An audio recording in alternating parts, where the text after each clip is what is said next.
Craftsman Days are here at Lowe's with big savings on the tools you need.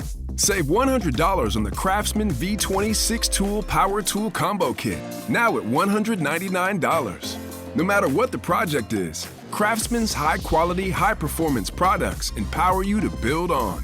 Stop by your nearest Lowe's store and check out the full line of Craftsman tools today. Valid through 6/18 while supplies last. Selection varies by location. Make Walters your spot for the Women's World Cup as Team USA looks to three-peat. Located across the street from Nationals Park and open 7 days a week. Long hold, now the pitch. Swinging a blast down the left field line, chasing toward the cornerback as Slater reaches up, can't get it. It's by him, one hop off the fence. Scoring is Garcia, and in at second with a double is Lane Thomas. Nationals 5, Giants nothing. Thomas comes through again with a screaming double just out of the reach of the lunging Austin Slater. Now the 3-2 with Thomas running. It's inside. The throw to third is not in time. Lane Thomas has his 4th stolen base on ball 4 to Jeimer Candelario. Pitch swung on, driven deep to right. Thomas going back into the warning track. A leap, and he makes a backhanded catch. A step from the fence. He's firing back toward first on 3 hops. And that is in time. A double play, and the inning is over. A spectacular finish to the top of the 8th inning with a terrific running backhanded leap and a catch. A step from the fence in right center. And Wilmer Flores was gone. He couldn't get back. Thomas with his 9th outfield assist to end the inning. Alasorsa kicks, delivers the pitch, swing, a ground ball to first. Fielded by Smith, going to the bag unassisted. And bang, zoom, a curly W. And a 3-game series sweep are in the books here at Nationals Park. And welcome to Nats Chat for Monday, July 24th, 2023. I'm Al Galdi, host of the Al Galdi podcast. Mark Zuckerman is wrapping up a nice vacation, but I am again joined by the brains of the Nats Chat podcast, Tim Shovers, and I am happy to say that the drought is over. The Nationals had not authored a sweep of a series, any series, since August 2021. The Nats had not swept a 3-game series since June 2021. But the Nats, on Sunday afternoon, completed a 3-game sweep of the San Francisco Giants at Nationals Park, a 6-1 win. Understand, the Giants came into this weekend tied with the Arizona Diamondbacks atop the National League wildcard standings. The Giants overall are having a good season, but the Nats just ripped the Giants, outscored them over the 3 games 21-5. This was a dominant 3-game sweep of the Giants by the Nats. The Nats now are 41-58. What a last 4 days in Washington, D.C. sports when you take a step back. We, of course, have the football team being sold and the nightmare of the Dan Snyder ownership tenure finally coming to an end. And we have the Nats authoring their first 3-game sweep since June 2021. And when you combine that with the signing of the first-round pick Dylan Cruz in the press conference on Saturday afternoon, I tell you, Tim, this was a great weekend for the Nats. Great weekend all around. Saturday went perfect, right? With the Cruz introduction and great weather and a good crowd on Saturday night and a dominant victory. And it was sort of like, we're not used to that, where everything goes well in Nats land. And then on Sunday, another really impressive victory. Lane Thomas absolutely, stole the show. And that final out, I sort of had to pause for a second when that 27th out happened. It was like, did they sweep? Did that happen? Teams are allowed to do that? Okay. The most important part, Al, that you said, the Giants are a good team. They're over 500. They're competing for a wild card spot in all likelihood. So this just wasn't some random team the Nats beat. This could have ramifications in late September. Absolutely. This is not sweeping, say, the team that the Nats are about to face, the National League worst Colorado Rockies. Again, the Giants are a good team. Did not look like a good team over the weekend, but the Nats certainly had something to do with that. It is funny with the Nats. They are a Jekyll and Hyde team in a lot of ways. I mean, we have seen stretches from this team this season that have just been abysmal, right? I mean, stretches during which the Nats have not played well, the Nats have gotten dominated, the Nats have looked every bit of what they are, still technically, from a standing standpoint, the second worst team in the National League. But we have seen positives. We have seen good series. We have seen some good stretches. And we are seeing enough to make you feel like the future will be bright. It's not always easy to see. And at times, for sure, this team can drive you nuts and you can get discouraged. But, you get something like what we had over the weekend, this sweep of the Giants, and you can see the sunlight at the end of the tunnel with this rebuild. You can see things are on the up, things are getting better. Improvement for rebuilding teams is almost never linear. Like, it's kind of up and down, and just hope that the general trend is in an upward direction. And I do think that is the case with the Nats. Again, doesn't always feel like it, but a series like this is definitely encouraging and definitely does make you feel good about what is happening here. You think about how the Nats did what they did in this series. I mean, I do think that it starts with the pitching. Really good starting pitching, really good relief pitching. How about that? But you mentioned him, Lane Thomas. Lane Thomas in this 6-1 win on Sunday afternoon had what I think is one of the best singular games any Nats player has had this season. And really, it's one of the best singular games we've seen a Nats player have since we started doing this podcast 3 years ago. In terms of an overall game, I mean, name me a better overall game by a Nats player since the rebuild started than this game by Lane Thomas on Sunday afternoon. He is the Nats starting right fielder and number 2 batter, went 3 for 4 with an RBI double and 2 singles. He went 4 for 4 on stolen bases, and he made 2 impressive defensive plays. So he shined as a batter, he shined as a base runner, and he shined as a fielder. Thomas, in an Nats 2-run first, had a 1-out single off Giants third baseman J.D. Davis and into left field, and then Thomas had to steal a second base. Thomas, in an Nats 1-run third, a first pitch leadoff opposite field single to shallow right center field and steals of second and third base. Thomas, in an Nats 2-run fourth, a 2-out RBI double off the left field warning track for a 5-0 Nats lead, and he had to steal a third base. Thomas made a really nice catch for the third out in the top of the fourth. He, with runners on second and third, and the Nats holding a 3-0 lead, made a sliding forward catch of a 2-out opposite field liner by Casey Schmidt. And Thomas, in the top of the eighth, a put out and an outfield assist on a 9-3 double play. He made a leaping backhanded catch on the warning track of a 1-out fly ball by Patrick Bailey, and then fired the ball to first base to retire a retreating Wilmer Flores. Lane Thomas was all over the place in this game. What a job by Thomas. You said, Al, is this the best game that any individual player has had since the rebuild? Offhand here, this is the best game that any position player has had for the Nats since Trey Turner hit for the cycle at the end of June against Tampa in 2021. That's the game where he hurt his finger sliding into third, and the franchise has never been the same since, because then that was the Dodgers 4-game sweep, and that month of July, that was the month from hell for the Nationals. I'm now racking my brain to think, listeners, please email us at natschatpodcast@gmail.com if you have better ones. But just in terms of overall better individual game by a position player, I'm thinking about Anthony Rendon, 6 for 6 with 3 homers against the Mets in early 2017.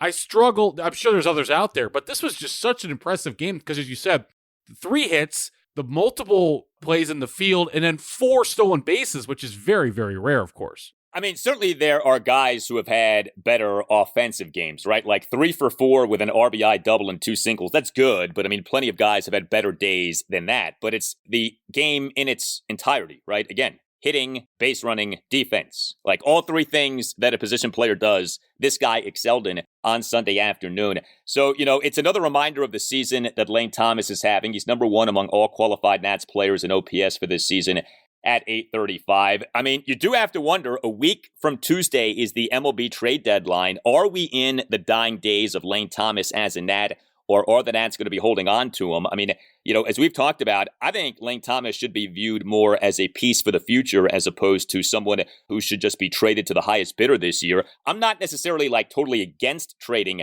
Lane Thomas, but I would not look at him the same way that you look at, a Jamer Candelario or someone like that, someone who is like an obvious trade chip. I know some people will say, well, Lane Thomas is playing above his head. This isn't who he really is.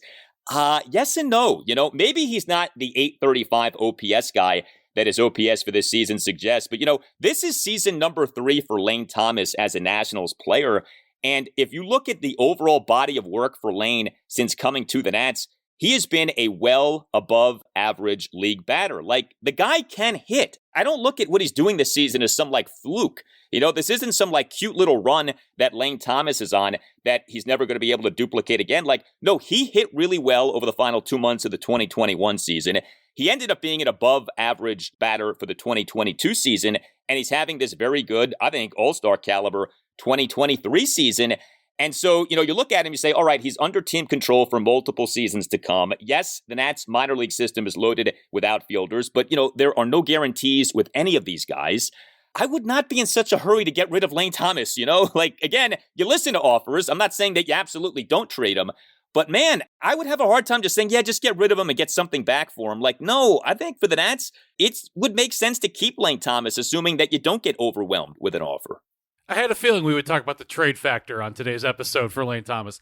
I'm with you, Al. I would not sell him to just the highest bidder over the next week. Now, if there's the right bidder, that's a different conversation. And what is the right bidder for that? What can you get for a player like Lane Thomas in the modern day trade market? Can you sneak a pitcher in? Probably not.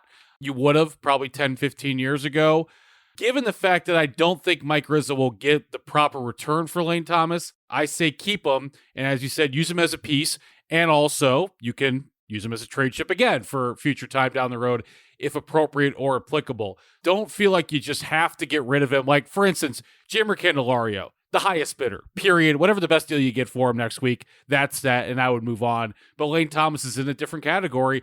We always mention, sample size here on this podcast. We've had plenty of sample size here with Lane Thomas, and he is continually a good, if not at times, very good player. The one thing I do wonder about with Lane Thomas regarding the trade deadline is this. So we last year saw Mike Rizzo not just trade away Juan Soto, but trade away Juan Soto and Josh Bell in the same deal. And the idea was if you put those two guys together, you can maximize the return. Jeimer Candelario on his own is not going to get you, say, a top 100 prospect. But what if you tag team Candelario and Lane Thomas? Might that get you a top 100 prospect? The answer may still be no. But I wonder if Mike Rizzo, who seems to have a thing for, trying to get quality above quantity. We just saw this in the 2023 draft with the way that the Nats signed these picks, really emphasizing putting big money into the top 3 picks and, not so much in the other picks. I wonder if Mike would say, I want to get a really good prospect. What if I packaged Candelario and Thomas? Might that be able to turn that trick? Again, the answer may be no. It is something to think about. But yeah, just, in a vacuum, if you're saying trade Lane Thomas, I would not be in such a hurry to do that. You always listen, but man, he has been really impressive offensively this season. All along here, we've kind of assumed that Dominic Smith is not a trade chip just because of the season that he's having. And there's no doubt. He has not hit for much power at all this season. His slugging percentage for this season is a mere .355. But Dominic Smith is on a nice run. He on Sunday afternoon went 2 for 4 with a 2-run single and another single. Smith, as an Nats starting first baseman and number 6 batter in an Nats 2-run first, had a 2-out, 2-run single to right field for a 2-0 Nats lead. He in that 10-1 win on Saturday night went 2 for 4 with 2 RBI singles. His batting average for the season is up to .272. His on-base percentage for the season is up to .338. His OPS for this month of July is at .834. One of the interesting things about trade deadline deals is that it's not always about the season a guy is having. It's about where the guy is at in the moment. So maybe a guy's overall body of work for the season isn't good, but if a guy is going well, if a guy is trending upward, then you maybe can get something for him. Do you think that Dominic Smith maybe possibly is playing his way into being able to be parlayed for something come the trade deadline? Or do you still think that the Nats won't have any takers for him? I think that he is someone that you can get something for him. Now, it might be a single A prospect, nothing to write home about, but Dom Smith is valuable to a contender just if you need a late inning first baseman defensive replacement. If you're everyday first baseman, if you're a contender and you don't love the defense that your everyday first baseman has, Dom Smith is someone that you can put in the 7th, 8th, or 9th inning. If you need a Dave Stapleton type because you don't like the Bill Buckner that you have at first base, Dom Smith is a good option for that. But I would say I just don't see there being much of a market for that. But if Mike Rizzo could get something for Dom Smith, I would give 2 thumbs up. It's the John Lester principle. You never know. You just never know with a trade deadline. So I do wonder if Dominic Smith maybe is batting his way into being a trade chip. We shall see. Well, certainly Lane Thomas and Dominic Smith led the way offensively for the Nats in this game on Sunday afternoon. The Nats for the game, 6 runs, 11 hits, 2 walks, 4 for 10 with runners in scoring position. 2 other Nats had multi-hit games in this game on Sunday afternoon. So Luis Garcia, who has been struggling, good to see him have a multi-hit game for a second consecutive game. Garcia on Sunday afternoon as an starting second baseman, a number 8 batter, 2 for 4 with 2 singles. And Riley Adams, another instance of this guy in a rare playing opportunity producing. Riley Adams on Sunday afternoon was an starting catcher and number 7 batter. And Adams in this game, 2 for 4 with a solo homer and a single. Adams in an 1-run fifth, a 2-out solo home run to left field on an 0-2 pitch for a 6-0 Nats lead, and Adams in the Nats 2-run fourth, a leadoff single up the middle on a 1-2 pitch. The season that Riley Adams is having, I think, deserves a lot of praise. He barely plays. I mean, you can't emphasize that enough. He's playing, once, maybe twice a week. He still hasn't reached 100 plate appearances on the season. He's totaled a mere 91 plate appearances on the season, and yet Riley Adams for this season has an 886 OPS. He's slugging .542 on the year. He has 4 homers, 5 doubles, and 2 triples, if you could believe that. You look at the production that the Nats got from the catching position in this series. Keibert Ruiz, very good in games 1 and 2, and Riley Adams delivering in game 3. All right, let's resurface a familiar conversation here on Nats Chat. Let's say that the Nats do trade Dom Smith. Does this open the door for Riley Adams to get another shot at first base? I know that experiment didn't really go many places, but he's got to get more at bats. As you said, he doesn't have 100 plate appearances, but his OPS on the year is 886. I mean, this month he's slugging over 500. He clearly shows that when he gets at bats, he can hit, but yet he's kind of buried on the depth chart because of the franchise catcher that is ahead of him in Keibert Ruiz. So I'm going to sort of combine the last 2 points together and say I'm all for finding more ways to get Riley Adams in the lineup. Oh, by the way, maybe at DH. I know Joey Meneses and playing the field gets complicated, but if you put Meneses at first because Smith is gone, maybe Adams goes in the DH spot. There are a few options there. Yeah, I brought that up with Mark a few weeks ago of whatever happened to Riley Adams playing more at first base. And, this came up when Joey Meneses was really struggling. I don't really understand why the Riley Adams at first base thing has been sort of abandoned. I don't think it's accurate to say that Riley Adams at first base hasn't worked. It hasn't been tried. There really hasn't been much of an attempt to give that a shot. And yeah, I mean, the guy is hitting.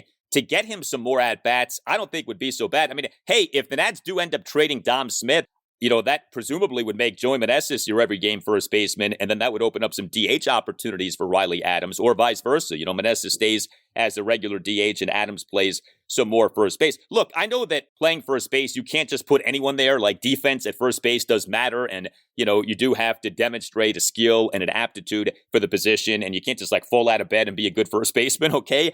But, it is doable. A lot of guys make the transition to first base and do just fine. And if Adams is a good batter, remember, he's a younger player, okay? He, like Lane Thomas, remember, hit quite well down the stretch of the 2021 season. Now, Adams had a really rough 2022 season, but he's bouncing back in his limited opportunities this season, and I give the guy a lot of credit. So really good stuff from the Nats offensively in this series. A lot of contributions from a lot of different guys. Of course, leading the way was the great performance by Lane Thomas on Sunday afternoon. Hey, are you a law firm partner stuck on an underperforming team while the rest of the competitors are spending big and winning big? Well, unlike MacKenzie Gore and Keibert Ruiz, you have options. You don't have to stay on your 60-win team. Nats Chat sponsor Mason Kalfis and his team specialize in placing partners and associates at medium-sized and large law firms in Washington, D.C. and across the country. Mason Kalfis has recruiters in 6 states and has placed lawyers in more than half of the 100 largest law firms in the United States. While you may be reading doom and gloom from the legal press, many practices are red hot. Antitrust, IP litigation, white-collar litigation, finance and direct lending, and healthcare. Because you are not under a CBA or team control for 6 years. In fact, staying at a firm too long is often a recipe for being underpaid. Explore your options today with Mason Kalfis. Call Mason today at 202-486-3535. That number again, 202-486-3535. Hey Nats chat, need last minute tickets to this Nats homestand? Check out the Game Time app. Friday night was date night at the ballpark for the wife and I, and it came through perfectly for last minute tickets. Avoid the lines at the ticket window with the Game Time app. Game Time is the fast and easy way to buy tickets for all the sports, music, comedy, and theater near you. It's the fastest growing ticketing app in the country for a reason. Get images of your seat before you buy so you will know exactly what to expect when you arrive. Snag the tickets without the stress with Game Time. Download the Game Time app, create an account, and use code NATSCHAT for $20 off your first purchase. Terms apply. Again, create an account and redeem code NATSCHAT for $20 off. Download Game Time today. Last minute tickets, lowest price, guaranteed. Hey guys, I want to tell you about Factor. We on the Nats Chat podcast talk all the time about who is and will be a factor for the Nats. Well, the factor that I want to tell you about is as good as any top-notch prospect. Factor is America's #1 ready-to-eat meal kit, and it can help you fuel up fast with flavorful and nutritious ready-to-eat meals delivered straight to your door. You'll save time, eat well, and stay on track reaching your goals. With Factor, you skip the extra trip to the grocery store and the chopping and the prepping and the cleaning up too, while still getting the flavor and nutritional quality that you need. Factor's fresh, never frozen meals are ready in just 2 minutes, so all that you have to do is heat up and enjoy. Treat yourself to 34-plus weekly restaurant-quality options like bruschetta shrimp risotto, green goddess chicken, and grilled steakhouse filet mignon. Again, ready in just 2 minutes. Go to factormeals.com/NatsChat50 and use the promo code NatsChat50 to get 50% off. That's factormeals.com/NatsChat50 and use that code NatsChat50 to get 50% off. Hey guys, it's Al Galdi for Window Nation. Summer is here. The heat, the humidity, forcing your air conditioning unit into overdrive, leading to energy bills that are higher than James Wood's potential. The solution? New windows from my friends at Window Nation, which is offering a great deal. No money down, no payments, and no interest for 2 years, plus 2 free windows for every 2 windows that you buy. Call 866-90-NATION or visit windownation.com and tell Window Nation that you want the deal that you heard about from Al Galdi on the Nats Chat podcast. Protect your home and increase the value of your home with great new windows from Window Nation, which does windows right. You know, the average installer from Window Nation has over 16 years of experience with over 20,000 windows installed. No money down, no payments, and no interest for 2 years, plus 2 free windows for every 2 windows that you buy. Call 866-90-NATION or visit windownation.com. That's 866-90-NATION or windownation.com. And make sure that you tell Window Nation that Al Galdi sent you. Runners lead second and third. The 1-1 to Schmidt. Swinging a line drive right center field. Racing in is Thomas. He's closing. He's got it. He goes into a slide and hangs on. What an escape by MacKenzie Gore. He strikes out Yastrzemski. He strikes out VR. And Schmidt lines out to right with a sliding catch. Feet first by Lane Thomas.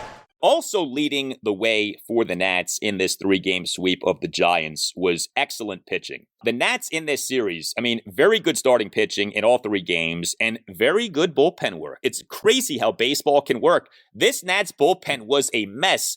The bullpen ended up being just fine in this series, and the starting pitching really ended up being better than fine. You go back to Game 1, the 5-3 win on Friday night. Jake Irvin in that game, 3 runs in 6 2/3 innings with 9 strikeouts versus 1 walk. You look at Game 2 of the series, the 10-1 win on Saturday night. Josiah Gray, 1 run in 7 innings. And then in this 6-1 win on Sunday afternoon, MacKenzie Gore, 5 shutout innings with 8 strikeouts. Gave up just 4 hits, a double, and 3 singles. He issued 2 walks. Did throw a lot of pitches, which helps to explain why he only lasted for the 5 innings, 90 pitches over 5 innings. So, that would be, I guess, the biggest complaint. He only lasted for 5 innings. Okay, but 5 scoreless innings, 8 strikeouts.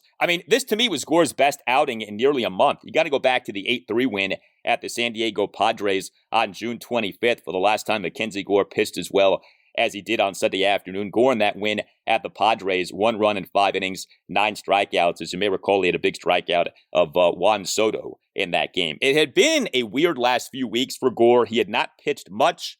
He had some bizarro outings, a rain-shortened outing. His previous outing was a game in which his final line wasn't very good, although the overall performance in the outing I thought was better than that final line indicated. This was, I thought, the MacKenzie Gore who we saw earlier this season. Good run prevention, a lot of strikeouts, and a nice job. Yeah, really liked what I saw today from Gore. As you said, one of the best outings he's had in a while. 8 strikeouts in 5 innings, nothing to sneeze at there. But I got a question for you, Al. You said high pitch count, which I get, 90 pitches through 5 innings, but why not come back out for the 6th? Why do you think he was pulled there? Yeah, I think you could have done it. I don't think it's crazy to say that you do that. But, first of all, we don't know what the Nats necessarily were seeing. I think one of the things, especially with younger pitchers, that we never get told of, but I always wonder about is, these teams have all of this information and data. And presumably, I sure hope the Nats are doing this, you're monitoring not just a guy's velocity, but things like his spin rate, things like his release point. And so when those things start to get off, you say to yourself, okay, it's probably time to get this guy out of the game. Now, I don't know if those things were off for Gore as this game was going on, but, there's always information that the dugout has that we don't have and that we never get told about. So I always do wonder about something like that. We do know with MacKenzie Gore that, there is a monitoring of his workload for this season. And so, maybe Davey said to himself, all right, 90 pitches, 5 innings, that's enough. I think there's also something to be said for this. Get the guy out on a high note. We know that Davey Martinez is mindful of that, especially with a young guy in Gore whose ERA has ticked up lately. I wonder if Davey said to himself, hey, you know what? That looks good. 5 innings, no runs allowed. He's eligible for the win, 8 strikeouts. That's a nice final line. Let me get my guy MacKenzie out of there and have him feeling good, at least until his next start. So I wouldn't be shocked if that entered into the thinking. You're probably right. I just sort of in the moment was really surprised because there's still 4 innings to go. 6-0 is a nice lead, of course, but with this bullpen, anything could happen in 4 innings. So I thought when he pulled Gore, I was like, okay, here we go, 12 outs. Let's see. Now the bullpen only gave up 1 run the rest of the way and did a sterling job. I know Davey sidestepped the question in pregame and gave his usual 1-0 answer, but I got to imagine he wanted to get that sweep today and get the monkey off the back in the 2+ year drought for a 3-game series. So that's where it surprised me, but obviously it's all for naught. Bullpen came through and it ended up being a nice 5-run win for the Nats. We're going to get to a point at which the Grays and the Gores and the Irvins need to eat up more innings, but we're not at that point yet in those guys' development. We're closer to that point with Gray than we are with Gore and Irvin. But, it does take a while to get there. And, the new reality with these pitchers is once a guy is at 5 innings, the watch is on for the guy to get out. Like, that's just the way that it is. It used to be shameful to be what's called a 5-and-dive guy. And nowadays, I think most starting pitchers are 5-and-dive guys. Like, that's just the way that it is. The bar has been really lowered in terms of just how many innings starting pitchers eat up. And, there's a larger conversation about why that is and whether that's good for baseball. But whether you like that or not, like, as the saying goes, it is what it is, and that's how it is now with these starting pitchers. And that is why it matters a lot that you as an organization are able to assemble good bullpens, because you've got to lean on your bullpen season in and season out. Now, the days of your starting pitchers routinely going 7-8 innings, those days are done. You can maybe have a guy or two, if you're really lucky, who can give you 7-8 innings with some kind of frequency. But by and large, like, bullpens throw a lot of innings now.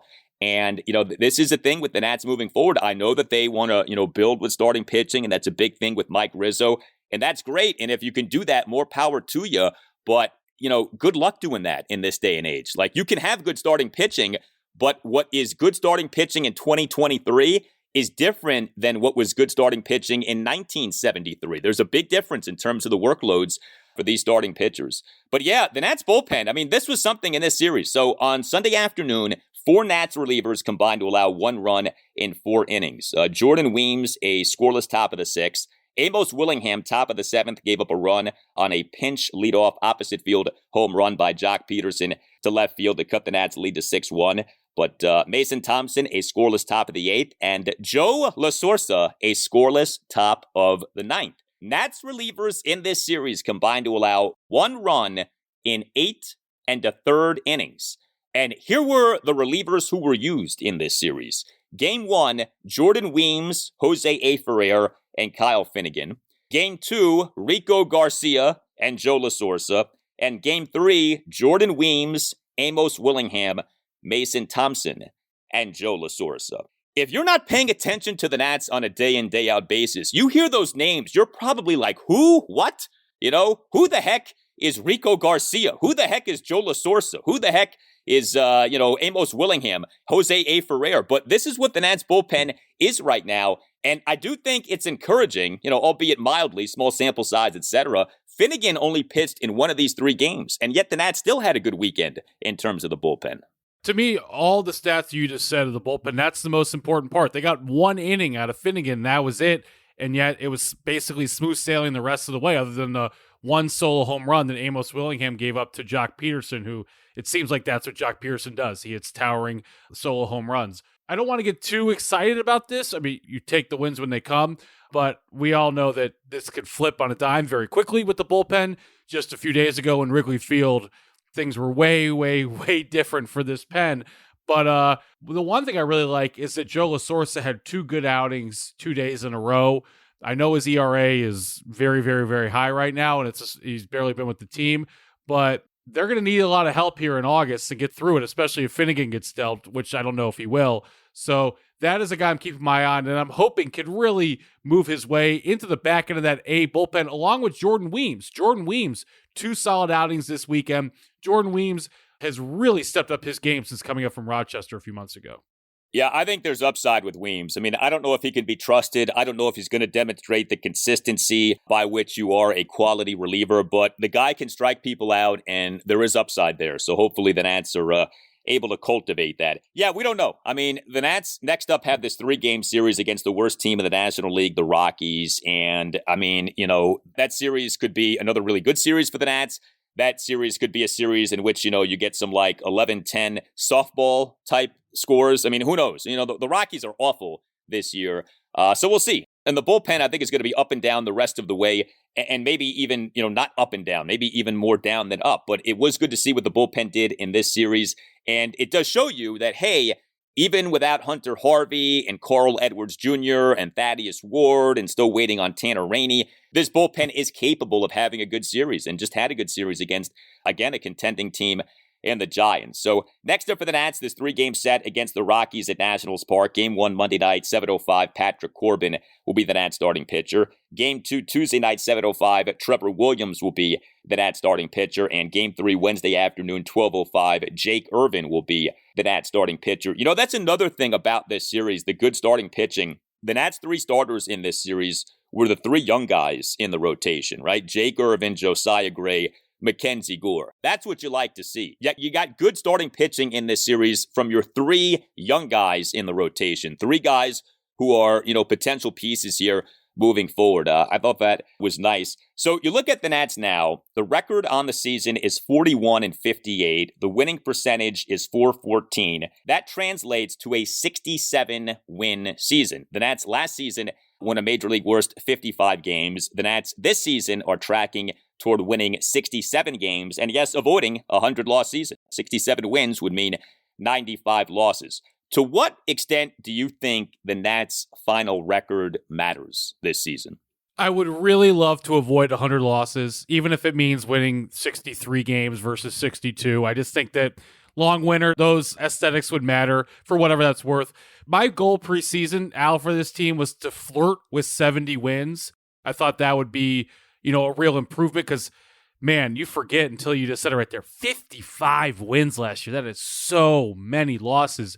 If they could flirt with 70, which they're right on pace right now, they're at 67 and they just had a hot weekend, so who knows the rest of the way. That to me would be success as this farm system is getting more and more bolstered as we head towards 2024. Yeah, I think most people know this by now. In case you don't, with the new CBA, the Nats, as a big market team, cannot pick any higher than 10th in the 2024 draft. So if you're worried about, the Nats are better off losing more than winning because that'll help where they pick in the upcoming draft, it's all relative. You can't pick higher than 10th next year. Yeah, I mean, last season, the 55 and 107 record, you had the run differential, which was the worst in the majors too, at minus 252. I always like to look at that, and you look at the Nats run differential for this season, and it's at minus 89. That's not good, but that's a lot better than minus 252. That is improvement. Now, you still have 2+ months to go in the regular season, but, if you could finish with a win total in, say, the upper 60s and a run differential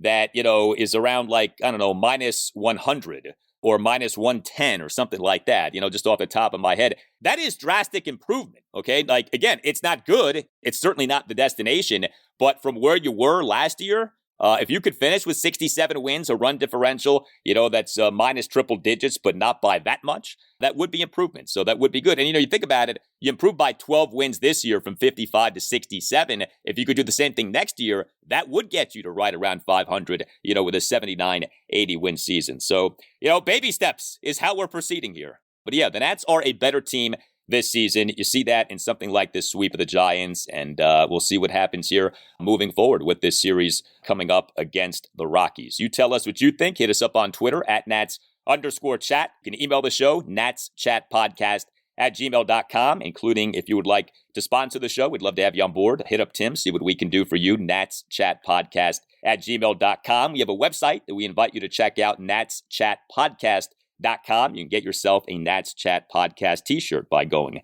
to that site. All Nationals radio highlights on Nats Chat are courtesy of 106.7 The Fan. A thank you to Tim Newmark for the music of the Nats Chat podcast. Visit timnewmark.com.